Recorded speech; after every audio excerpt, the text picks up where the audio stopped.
નમસ્કાર મિત્રો, સ્વાગત છે તમારું બધાનું આજે એસપી ઓનલાઈન એકેડેમીમાં। તો આજે આપણે લઈને આવ્યા છીએ ટેટ્સ ફાઇનલ આન્સર કી ડાઉનલોડ કેવી રીતના કરવી અને તમારે કેટલું ગ્રેસિંગ મળ્યું છે એ પણ મિત્રો કહીશું। તો તેમ સૌથી પહેલાં તમારે ગૂગલમાં લખવાનું છે www.sebexam.org નંબર। આ વેબસાઇટ તમે સર્ચ કરશો મિત્રો તો આ વેબસાઇટ ખુલશે, તેના પર ક્લિક આપશો ત્યારે શિક્ષક અભિરુચિ કસોટી માધ્યમ ટેટ્સ 2026 ફાઇનલ આન્સર કી મિત્રો અહીંયા ક્લિક આપશો એટલે આ રીતના તમારી પીડીએફ ખુલશે। તો મિત્રો જોઈ શકો છો મિત્રો, ટેટ્સ ફાઇનલ આન્સર કી કુલ કેટલા માર્ક્સનું ગ્રેસિંગ તમને મળ્યું છે એ તમને અહીં વિડીયોમાં હું બતાવીશ। રિઝલ્ટ ક્યારે આવશે એ પણ। તો મિત્રો, શિક્ષક અભિરુચિ કસોટી માધ્યમિક 2026ની પ્રાથમિક કસોટીમાં ઉપસ્થિત ઉમેદવારો માટે પરીક્ષાની ફાઇનલ આન્સર કી બાબતે અગત્યની સૂચના।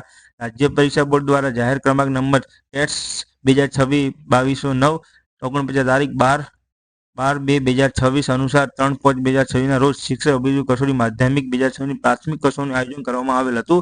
સદર પરીક્ષા પ્રોવિઝન આન્સર કી 16/5/2026 રોજ પ્રસિદ્ધ કરવામાં આવશે। મિત્રો, 16/5/2026 રોજ આન્સર કી જાહેર કરવામાં આવેલ હતી। શિક્ષક અભિરુચિ કસોટી માધ્યમિક 2026ની પ્રાથમિક કસોટી મધ્યમવાર વિષયવાર ફાઇનલ આન્સર કી ABCD અને એ કેટેગરી આજે 25/6/2026ની કચેરીની વેબસાઇટ www.sebexam.org પ્રસિદ્ધ કરવામાં આવેલ છે। તો મિત્રો, તમે જોઈ શકો છો અહીંયા ટેટ પરીક્ષા ગુજરાતી પ્રાથમિક માધ્યમમાં તમામ ABCD પ્રમાણે પ્રશ્ન આન્સર કી જોઈ શકો છો। તમારે દેખો, ઇંગ્લિશમાં જોયું તો ઇંગ્લિશ મીડિયમમાં જોઈ શકો છો, ગુજરાતીમાં જોયું તો ગુજરાતી મીડિયમમાં જોઈ શકો છો। મિત્રો, આપણે ગુજરાતીમાં ક્લિક આપીશું તો આ રીતના મારે ગુજરાતી આન્સર કી મિત્રો જોઈ શકો છો। દેખો તમે મિત્રો, ટેટ્સ ફાઇનલ આન્સર કી 2025/6/2026। તો મિત્રો, બીજા તમે કોઈ પણ આપવામાં આવેલું પછી જે બીજા તમે કોઈ પણ શંકો છો, કોમન પેપર છે જે 6 માર્ક્સનું છે, 4 માર્ક્સનું ગ્રેસિંગ તમને આપવામાં આવ્યું છે।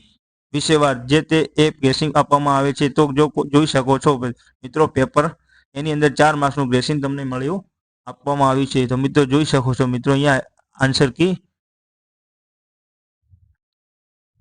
તો મિત્રો જોઈ શકો છો તમે પીડીએફ, ટોટલ પીડીએફ આ જોઈ શકો છો મિત્રો। TET's final answer key total 200 marks 200 પ્રશ્ન। ઓકે મિત્રો, જોઈ શકો છો। હવે આપણે ઇંગ્લિશમાં જોવું તો ઇંગ્લિશ માધ્યમમાં પણ આપણે જોઈ શકો છો। દેખો, સબ્જેક્ટ ઇંગ્લિશ છે તો ઇંગ્લિશમાં જોઈ શકો છો, એડમિટ નંબર 105 જોઈશું મિત્રો, ઇંગ્લિશમાં પણ જોઈ શકો છો। ત્યારબાદ આપણે હિન્દીમાં પણ ગુજરાતી હિન્દી મીડિયમમાં જોવી હોય તો હિન્દીમાં પણ મિત્રો જોઈ શકો છો। આ પ્રમાણે જોઈ શકો છો મિત્રો। ત્યારબાદ અલગ અલગ અહીંયા બતાવેલું છે એ પ્રમાણે જોઈ શકો છો। તો આજના વિડીયોમાં તમને આ માહિતી સારી લાગી તો કોમેન્ટ સેક્શનમાં કરજો। તમારે આ પીડીએફ જોવી હોય તો તમારે ટેલિગ્રામ ચેનલને જોઈન કરી લો, તેથી તમને આ પીડીએફ મળી જશે। Thank you.